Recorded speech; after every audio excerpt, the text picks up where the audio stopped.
developing an awareness of who you are takes real work.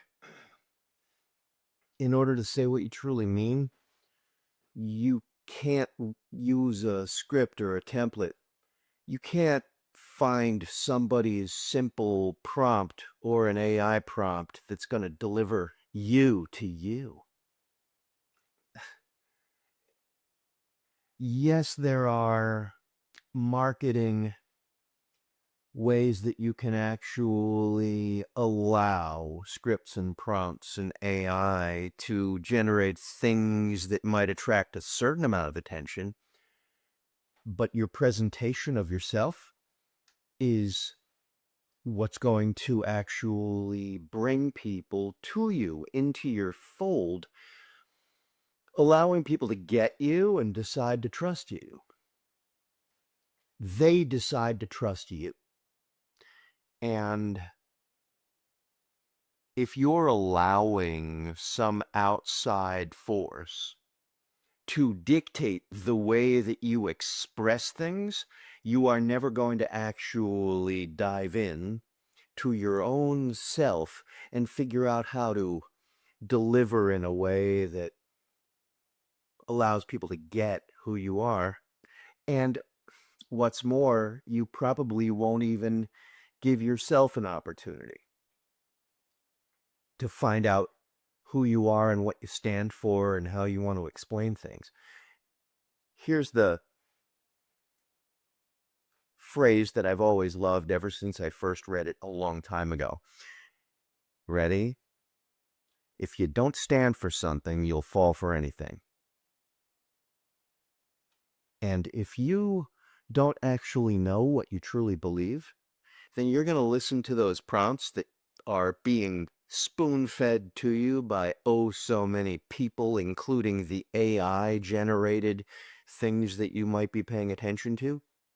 And you're going to actually not understand how to effectively review those and dissect those and determine what actually is part of something that you truly can use because you care about it.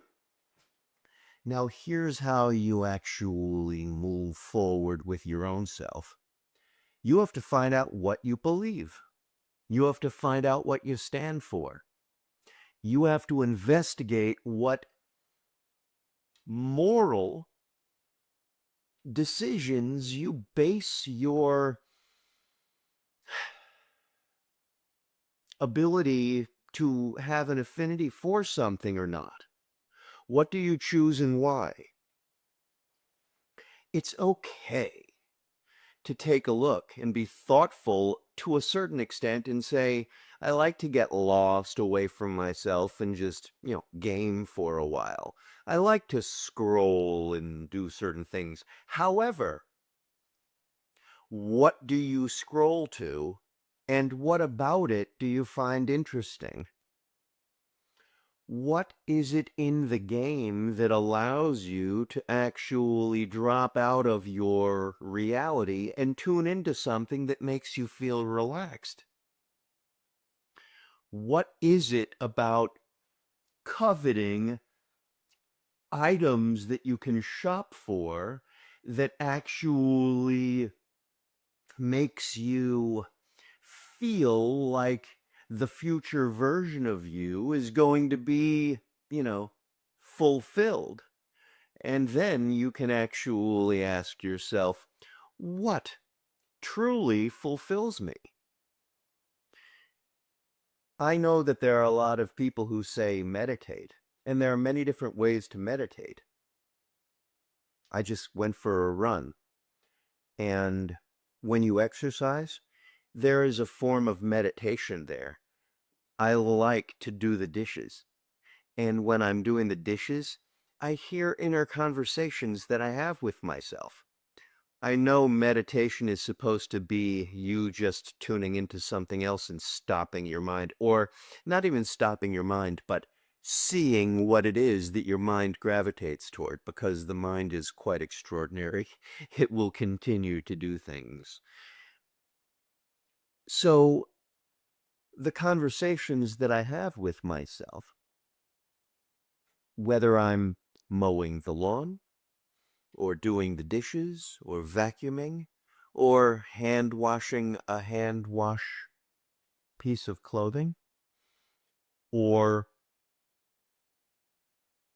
any other, running, swimming, stretching, all of these have a meditative component, and finding what it is that I talk to myself about. Me personally, my mind goes crazy with revisiting all sorts of earlier conversations that I've had, earlier opportunities for me to do something better than I did, the way people reacted to it, the things that I delivered that I can improve. Um, I'm rarely satisfied, but I am at peace with looking into the process. I like examining the process. I also try not to put the burden on other people, blame them. I like to just find the ways that I can have a takeaway that maybe can improve my way. That doesn't mean I take responsibility for other people's behavior. It's not that way. But I do tune into what I can improve in myself. And this comes back to this idea of what you stand for. What are your principles? What are your morals? What are the ethics that you include in most of your decisions? When you know those, then you can start to say what you truly stand for, and you can stop focusing on the barrage of scripts, templates, and AI suggestions of what you can offer. Because, and here's the last thing, when you know what you stand for, you'll be able to say things unlike anybody else. And that's opposed to the whole idea of when you use all of the scripts and templates and AI aggregated concepts, you are just reiterating, mimicking, imitating, and regurgitating all of the standard stuff that is out there and has always been out there. And that will make you sound just like everybody else. So you owe it to yourself to embrace, as I do, the phrase, if you don't stand for something, you'll fall for anything. And then allow it to move you forward toward you, toward yours, toward the unique, compelling opinions that you have about yourself, the world, and the past and the future, and most assuredly, the present. I hope this makes sense. Good luck. Reach out. I want to hear from you. I want to know what you're thinking, and I want to know what this makes you choose to act on. See you later.